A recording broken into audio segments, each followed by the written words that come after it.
Now, somebody else that you'll commonly hear referred to in any sociological discussion about socialization is George Herbert Mead.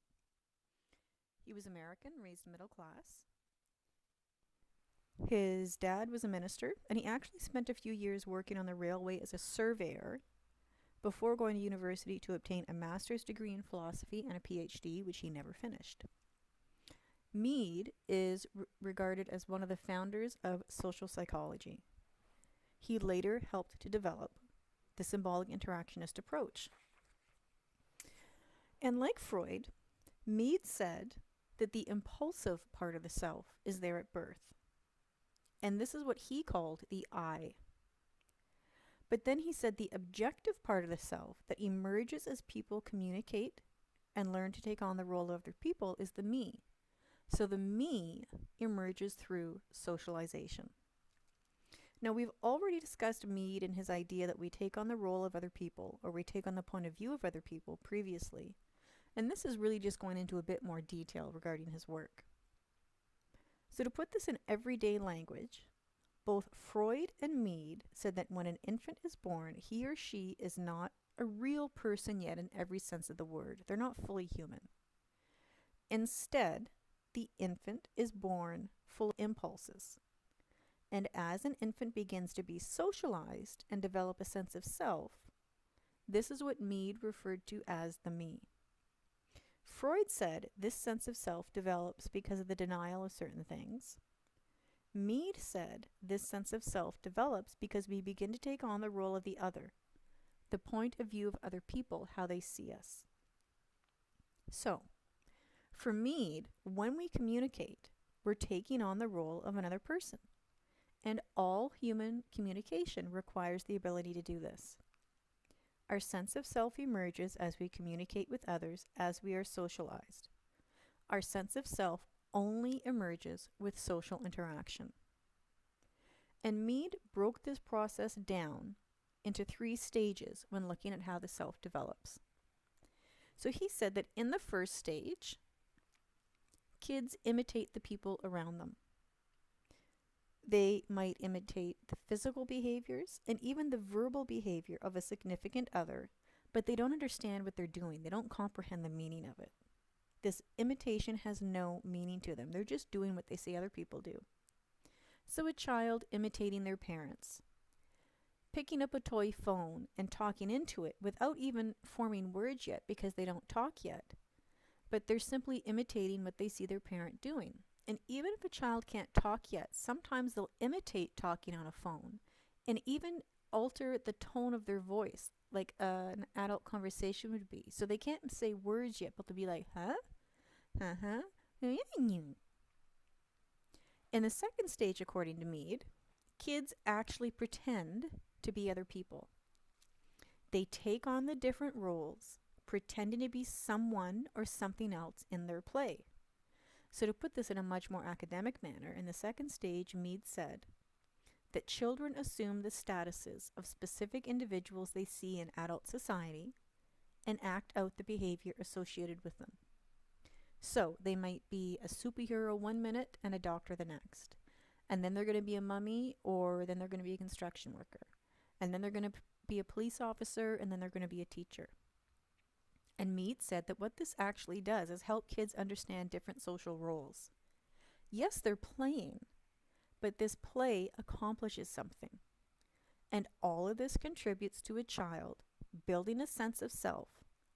So they're starting to see, to acknowledge, to recognize the roles of other people. I also want to note that at this pretend stage, this is often when gender-defining behavior and expectations first begin to make themselves known. But at this stage, the sense of self is still pretty limited. They just don't have the skills or the capability to provide a more general sense of self. And then you have stage 3. And I really want you to keep the example of a baseball game in mind in relation to stage 3. Because in stage 3, it's a great analogy for when a child actually learns to take on the role of a number of other people at the same time, simultaneously. So stage 3 is much more complicated than the first 2 stages. And it's at stage 3 that a more full sense of self begins to emerge, because it indicates that a child can internalize the roles of several other people so that they can function in organized groups in society. Previously, a child would certainly try on different roles when they were pretending, but in this stage, they take on the roles of several different people at the same time. And if you look at this example of a baseball game, there's a whole group of people involved, and everybody involved knows what their own role is, but they're also aware of and monitoring the roles of other players on their team, not just themselves. So this doesn't mean keeping track of absolutely every single thing at every single moment, right at the forefront of consciousness. But there are times when you do need to have an awareness of multiple roles or positions. A school is another good example of this. A student knows what the role of the teacher is, and the EA, and the librarian, and the custodian, and the principal, and the secretary. And if all of this goes according to plan, goes the way it's supposed to, if everything develops as it should, the result of this last stage, according to Mead, is what he called a generalized other. A person's image of cultural standards and how they apply to them. So in other words, a person understands the attitudes of their society and the shared meanings in their society. So being honest is no longer a matter of pleasing significant others like your mom or your dad. You just know that to be dishonest would be wrong. You don't litter because you're afraid you're going to get caught. You don't litter because it's not the right thing to do.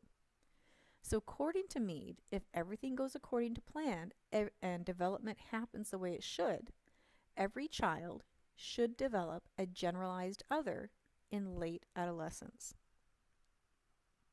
So what do we have so far? We have Freud, and we have Charles Horton Cooley with his looking glass self, and we have Mead with his idea of taking on the perspective of other people, which takes place in stages. And as I said, we will be referring to sociological theory throughout the course in every chapter. And of course, the different theories have different opinions, different perspectives of the role that socialization plays.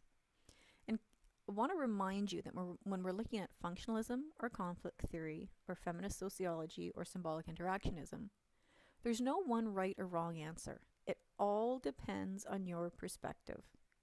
And your perspective, by the way, is going to depend in great part on how you've been socialized.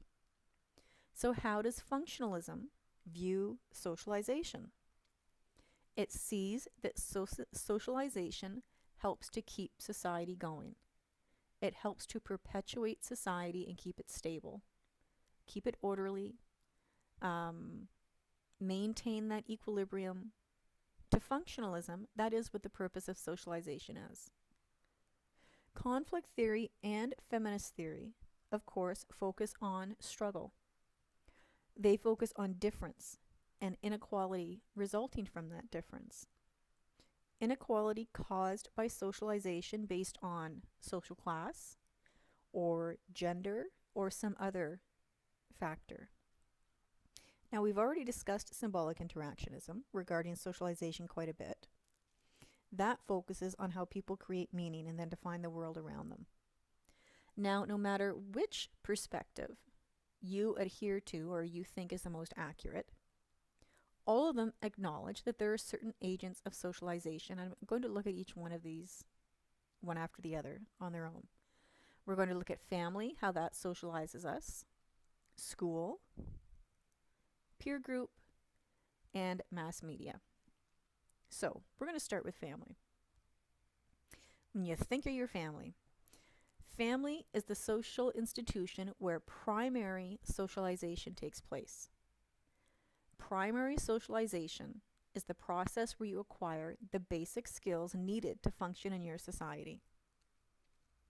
Hopefully, a child grows up in a family where they're treated with care, given a lot of individualized, careful attention, and with parents who not only want the best for them, but who are willing to put in the time and the effort to do so to provide them support and guidance. Parents who are actively involved.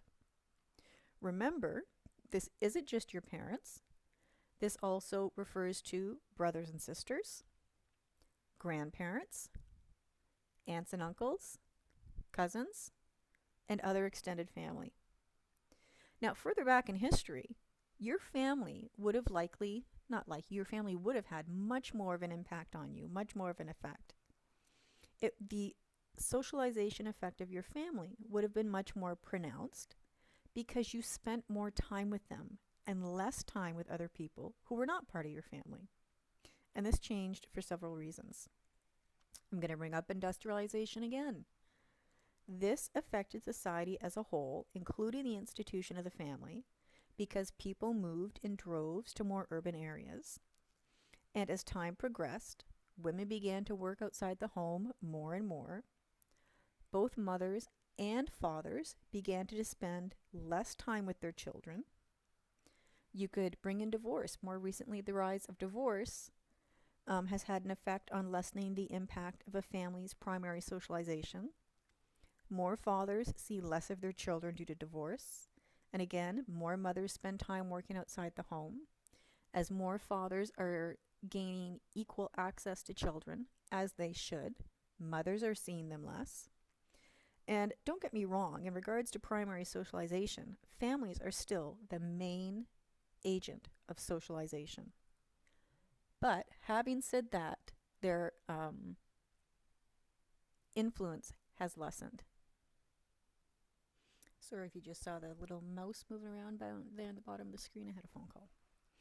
Okay, so your family is still your absolutely prime agent of socialization. They're the one, but it has changed. And I also want to point out that this social influence is a two-way street.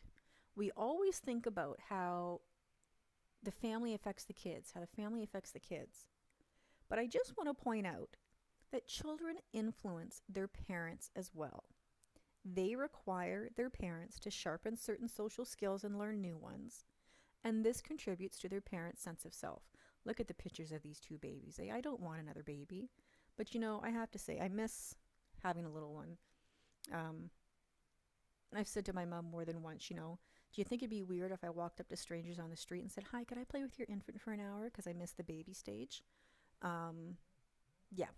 And I don't think that would go over well. But look at these pictures of these two little babies.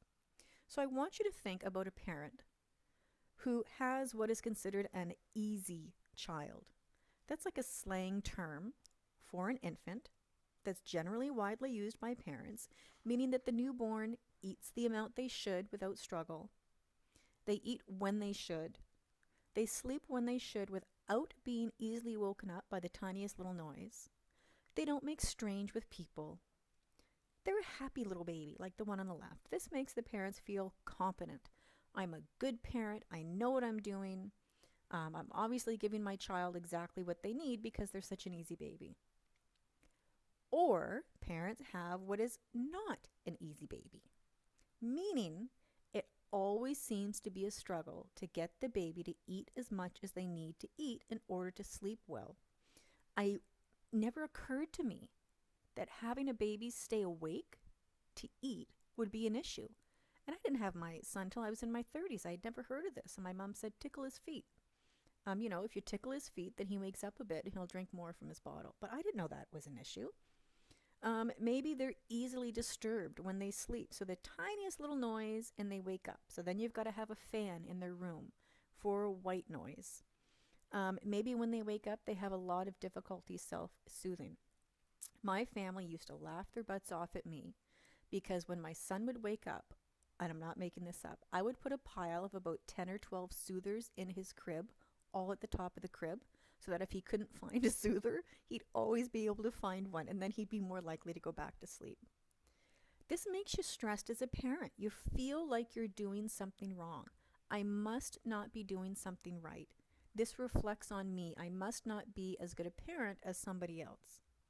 So socialization in the family can absolutely be a reciprocal process.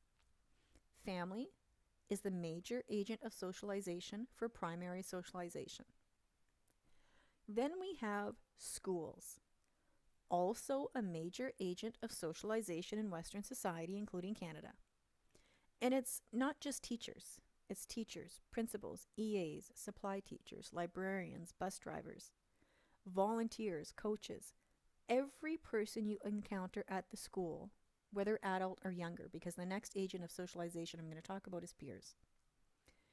If you think about the transition to a daycare or a preschool or a kindergarten, that can be very difficult. At home, a child is the center of attention, and you follow your own schedule at home. And then all of a sudden, you go to this other place and there's all these other people around and they're the same height as you. And you have to do what they do and you have to get along with them. And there's somebody who's not your parent, but they're still telling you what to do. And they have these different expectations of you. And there's all these different kinds of rules and a schedule. And these have to be followed in order to maintain order at school. And what do you mean I have to put my hand up to go to the bathroom? That's different. So students have to learn social norms and social expectations and socially acceptable behaviors when they go to school. This is part of socialization, and schools are an agent of secondary socialization, socialization outside the family.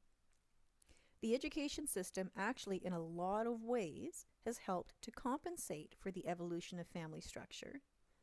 For example, I always like to tell my son and my students that I'm not old.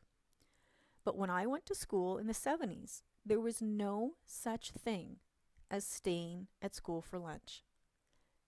That as a concept didn't exist. Not a single child in any grade stayed at school. We all went home for lunch because the vast majority of us had a mom at home during the day. And then at 12, it would be the old Spider-Man on TV. And then at 12:30, it would be Hercules on TV. Because you had an hour off for lunch. But society has changed. Family structure has changed. And as more and more women have begun to work outside the home full-time after having children, combined with an increase in busing, this was one of the main motivating factors for all students beginning to stay at school for lunch. The education system shifted. It adjusted to account for the change in family structure, with more and more mothers working outside the home, and this helped to increase the influence of school as an agent of socialization. Imagine how much less of an effect school would have on kids if every day for an hour in the middle of the day they went home. In the 70s, you had a 15-minute recess in the morning, a 15-minute recess in the afternoon, and you had an hour off for lunch. So now the school schedule has shifted for most schools. Instead of recesses and a lunch, you have 2 nutritional breaks, a longer one in the morning, a longer one in the afternoon, which is supposed to be much more beneficial for learning and all these different things. In addition, I want you to think about this.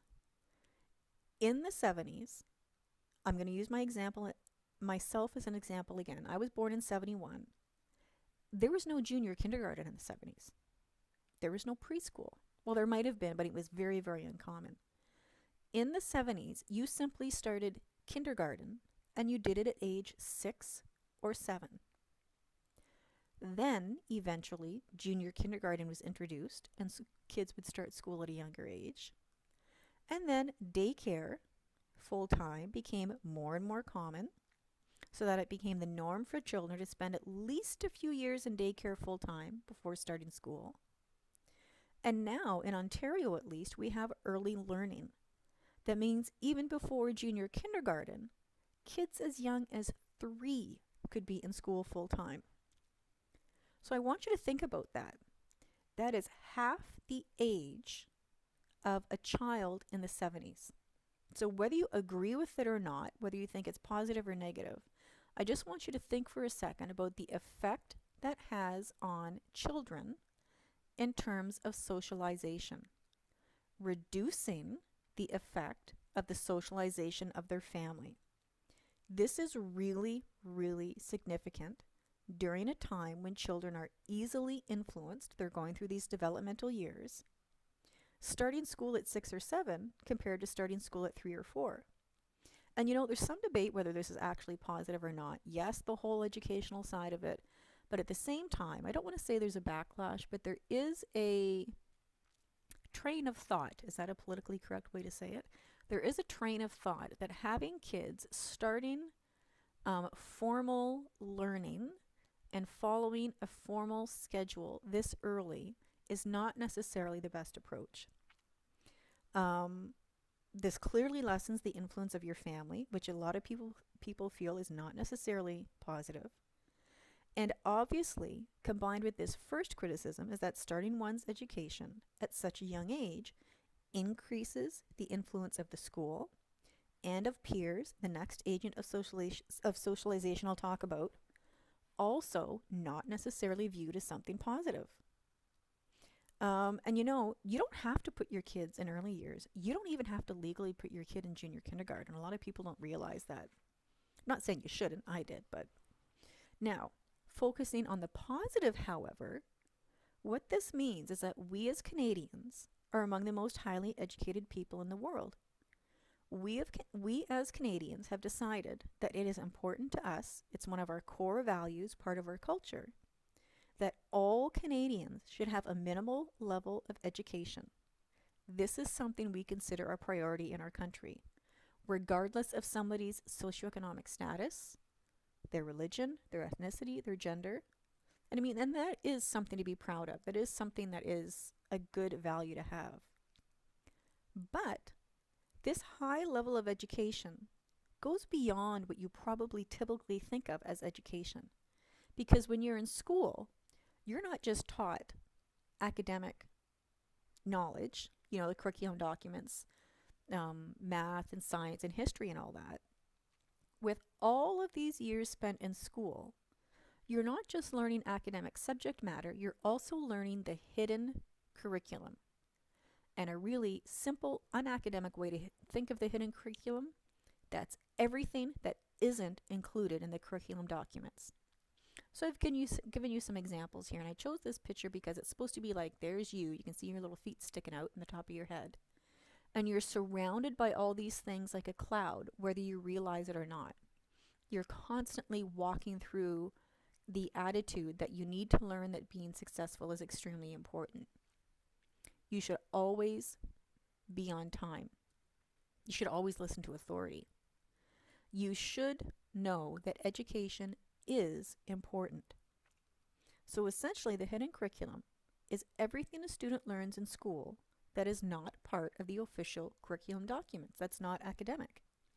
So you're not just taught math and science and geography or how to write a good essay. You're taught how to behave in society, what values you should consider important. You're taught to accept society as it is, to accept society how it operates. You're taught to accept that in our society, you should consider credentials important, and those will translate into a good job and a stable position in society. So we're taught, bringing this back to time, we're taught very clearly that time is very important. The hidden curriculum is widely recognized. Nobody from any theoretical background suggests that it doesn't exist. The difference is what effect it has. And this has a very strong effect on students as part of the educational agent of socialization.